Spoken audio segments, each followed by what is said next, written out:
Hello again and welcome to another episode of the Ominous Origins Podcast with me, Casey. Of course, this episode is still brought to you by the wonderful people over at morbidlybeautiful.com. Morbidly Beautiful is your one-stop shop for all things horror content related, from interviews, reviews, top 10 lists, and of course everything in between.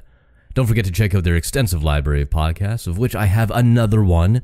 Yes, it's called Sheer and Loathing, and Stephanie, the editor-in-chief, and I sit around and talk about movies for like an hour or so. It's a lot of fun, some good laughs. I hate everything, she loves everything. It's great, it's fun. So after a short break from some true crime stuff, we are going to get back to it. That's what this is all about. Mysteries, legends, myths, and murder. Today we're going to talk about a very strange one that was never actually solved. Those are the best kinds. Has a mystery to it, has some suspense, definitely has some intrigue. This is about the killing of a man called Artemus Ogletree, and even his name had a little bit of confusion when he was first found. So this is the story of Artemus Ogletree, or the mystery of room 1046. Ominous. Ominous. It is an adjective. Sounds like someone breathing.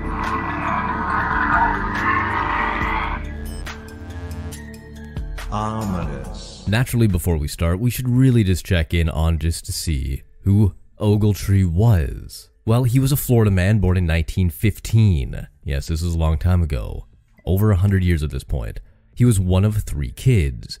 During his childhood, an accident with some hot grease left a sizable scar on his head above his ear. That unfortunate scar remained hairless for the rest of his life, making him look a little strange, we should say. In 1934, he left his family, but by then he was living in Birmingham, Alabama.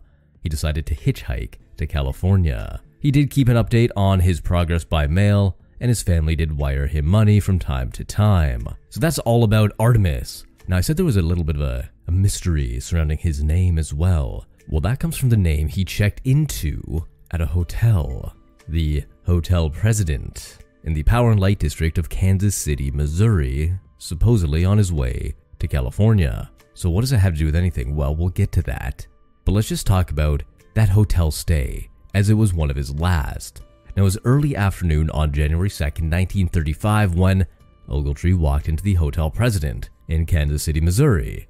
He asked for an interior room several floors up and gave his name as Roland T. Owen with a Los Angeles address. I don't know why they needed an address, but this is 1935. I guess things are a little bit different. Staff seemed to remember him as he dressed well and he wore a very dark overcoat. He also had no bags with him, which was peculiar, to say the least. Ogletree paid for 1 night, and the staff noted that in addition to the visible scar on his temple caused by the unfortunate accident as a child, he also had cauliflower ear, which is something that boxers, MMA fighters, wrestlers tend to get after getting punched in the side of the head a lot. So it was safe to say that he was a very recognizable figure. The staff also believed he was in his early 20s at this time. Now, Randolph Probst, a bellhop, accompanied Mr. Ogletree up to the 10th floor via elevator. On the way, Ogletree told him that he had spent the previous night at nearby Mulabach Hotel, but he found the $5, $100 in current dollars, a little too high for his blood. So Probst opened room 1046, which per the guest's request was on the inside, overlooking the hotel's interior courtyard rather than the streets beyond.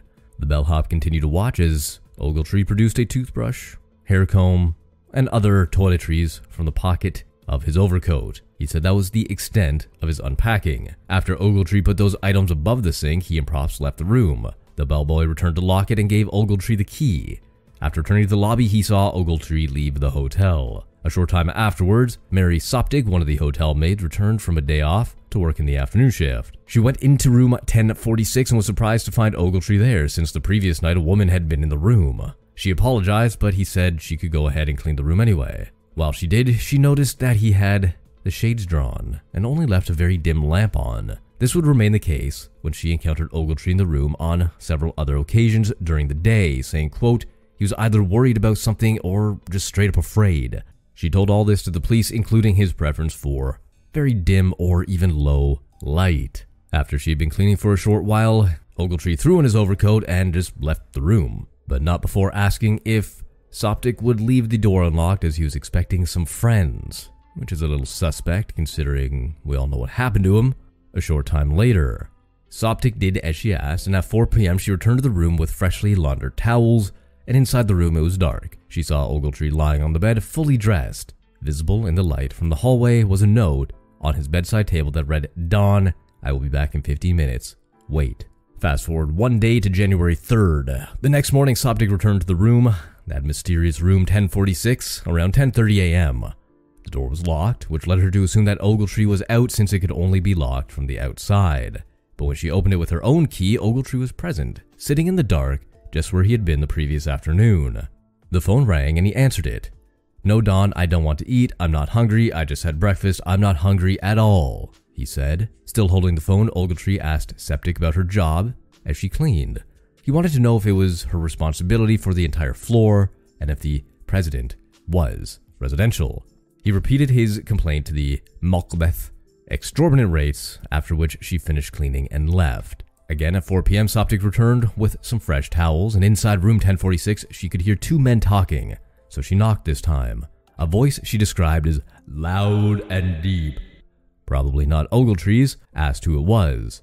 She responded that she had brought fresh towels, to which the voice said, quote, "We don't need any," end quote. Yet Soptic knew there were no towels in the room as she had taken them herself earlier that morning. 2 hours later, Jean Owen of Lee's Summit near Kansas City checked into the presidential after having shopped in the city for a few hours. Feeling ill, she had decided not to drive back home that night, and she was given room 1048.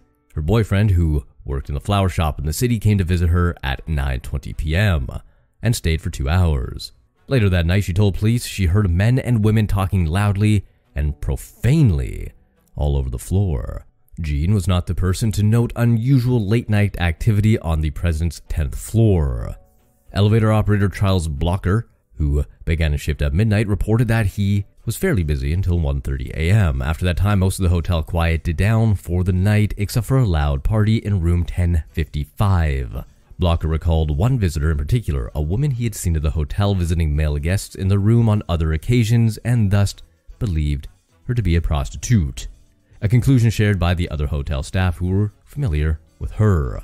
She came in sometime during Blocker's first 3 hours. He took her up to the 10th floor where she had asked about room 1026.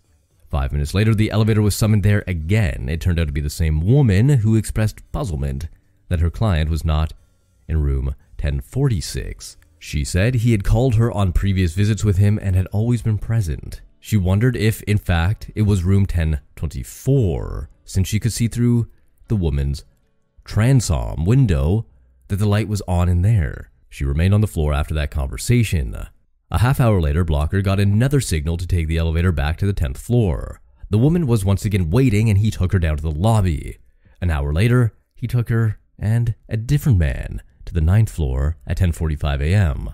A call from that floor turned out to be the woman in question. He took her to the lobby, and she left the hotel for the night. Yet another call to the 9th floor 15 minutes later turned out to be the man who had come up with her in the first place. He told Blocker he could not sleep and was going out for a walk. Plausible. Very, very plausible. Maybe to pay the prostitute. That's what he was doing. Haha. Mystery solved. Next week on the Ominous Origins. I'm kidding. Now, it's uncertain if any of these activities are actually related to Ogletree and his case.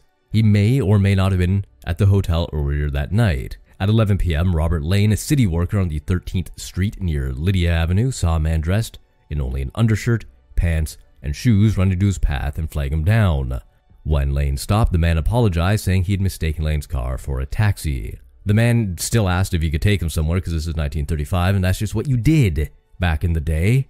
You didn't try to shoot somebody or just run them over because they got in your way. You were like, hey buddy, you're looking for a taxi? I can give you a ride. Where are you going, man? Where are you going? Just let me know. Anyway, Lane said, sure, why not? And the man said, you look as if you've had it bad. As he observed, the man swore he would kill someone tomorrow in retaliation for whatever had been done to him that night.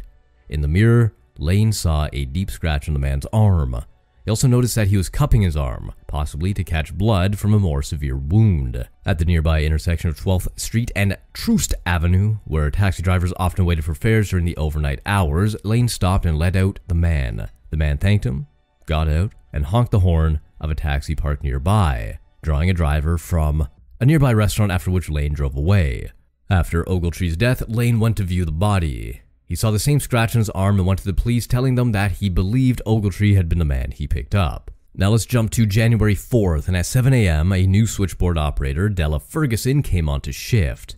She was preparing to make a requested wake-up call to room 1046 when she noticed a light indicating that the phone in there was off the hook.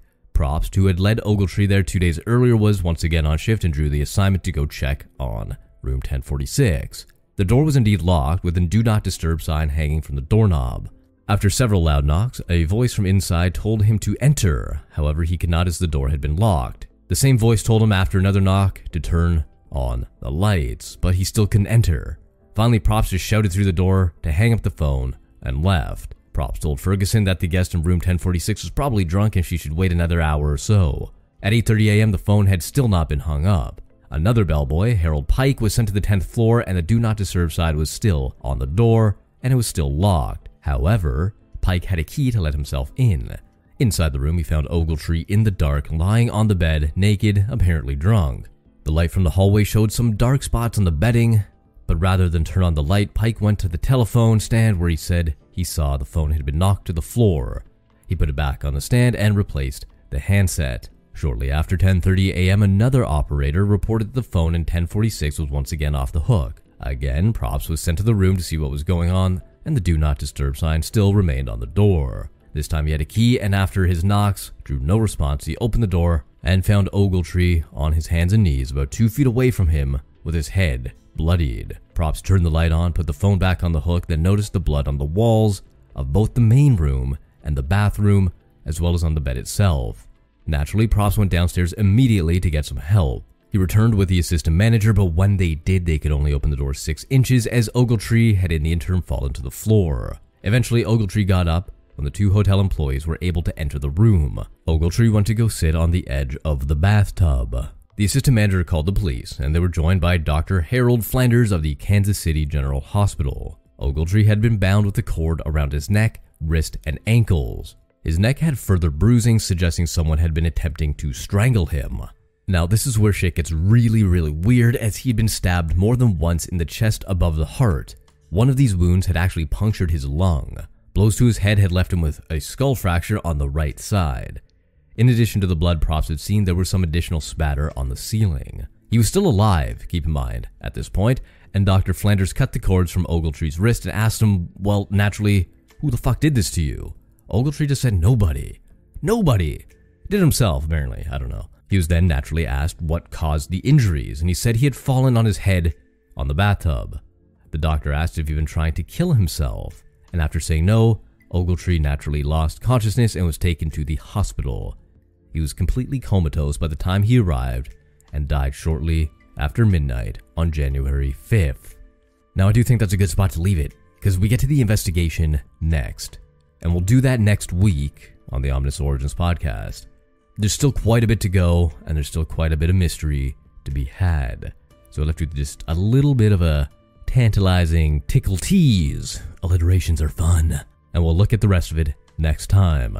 So until then, my name is Casey. This has been the Ominous Origins podcast.